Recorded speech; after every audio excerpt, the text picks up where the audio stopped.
అఖండ 2 ఈ సినిమా మొత్తం మీద లొల్లిలన్నీ దాటి రిలీజ్ అయింది. ఇప్పుడు ఆ cinema director Boyapati Bandi Sanjay sir ను కలిసి ఏదో మాట ముచ్చట పెట్టిండు. మనం కూడా చూద్దాం పాన్. అఖండ 2 సినిమా చూడడం చాలా సంతోషంగా ఉంది. సంచలనాలకు మారు పేరు ఇలా బోయపాటి శ్రీని గారు. అంటే ఏదైనా కూడా సమాజానికి ఉపయోగపడాలని చెప్పి ఒక ఆలోచనతో ఆ మూవీ తీయడం, నిజంగా వారికి ఆలోచన ఎట్లా వచ్చిందో నిజంగా పరమేశ్వరుడే వారికి వాళ్ళు కూడా లీనమై వారితో తీయించడని నేను అనుకుంటున్నా మూవీ చూసిన తర్వాత. అయితే పరమేశ్వరుడే చేపించిండంటారా సార్? మరి సినిమా చూసినాక మీకు ఎట్లా అనిపించింది? ఎట్లుంది సార్ అసలు సినిమా? ఇన్ని రోజులు నా జీవితాన్ని నా సమయాన్ని వృధా చేసుకున్నా, కనీసం ఇప్పటి నుంచైనా ఈ మిగిలిన జీవితాన్ని కూడా ఈ ధర్మానికి అర్పించాలి, ధర్మం కోసం పనిచేయాలి, ఈ దేశం కోసం పనిచేయాలని చెప్పి. అరే వా, ఏమన్నా డెసిజన్ తీసుకున్రా?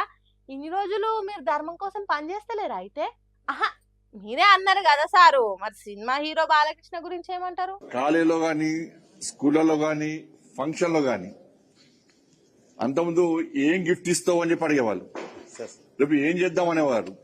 ఇప్పుడు క్లాస్ రూమ్లు కాలేజీలే బాలకృష్ణ గారి సినిమాని చూడాలని చెప్పి బెట్టింగ్ పెట్టుకుని ఇలా సినిమాలు చూసే పరిస్థితి వస్తుందంటే అది బాలకృష్ణ గారి గొప్పతనం. ఇవాళ ఆ వయసులో ఇలా ఎన్టీ రామారావు గారిని మైమర్పించే విధంగా ఎన్టీ రామారావు గారు లేరు అన్నటువంటి విషయాన్ని ప్రజలు ఎవరు ఊహించుకుంటలేరు. ఇలా బాలయ్య గారి రూపంలో ఇవాళ ఎన్టీఆర్ చూసుకుంటున్నాం. ఇవాళ అటువంటి ఒక గొప్ప నటుడు బాలకృష్ణ గారు.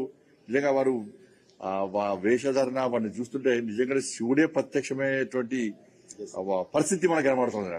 ఆవు సారు, ఇది మాత్రం వాస్తవమే. బాలయ్య అనేది ఒక ఎమోషన్, జై బాలయ్య అనేది ఒక అలవాటు లెక్క మారిపోయింది. ఆయన యాక్టింగ్ అట్లుంది కాబట్టే ఏడ చిన్న లొల్లైనా జై బాలయ్య అనుకుంటా మోగిస్తుండ్రు పిల్లగాన్లు. బాలకృష్ణలో సీనియర్ ఎన్టీఆర్ గారిని చూసుకుంటున్నామని మంచిగానే చెప్పిర్రు. సినిమా గురించి కూడా బాగానే మాట్లాడారు. కాకుంటే చూసుకోర్రి, మళ్ళా సరదాకే మీరు ఏదన్నా మాట్లాడితేనే ప్రతిపక్షాలు కాకులు గద్దలు కూరుకొస్తాయి. మీరు అందులో ఇంకా ఈ సినిమా చూసే ఇంకా ధర్మం దిక్కు నడుస్తా అది ఇదని అంటారు. తేడా కొట్టకపోతే అదే చాలు సారు. సరే, బండి సార్ చెప్పినట్టు ఇంకా సినిమా చూడని వాళ్ళు ఉంటే ఓ పారి చూడుండ్రి, ఎలా చూసుకొని.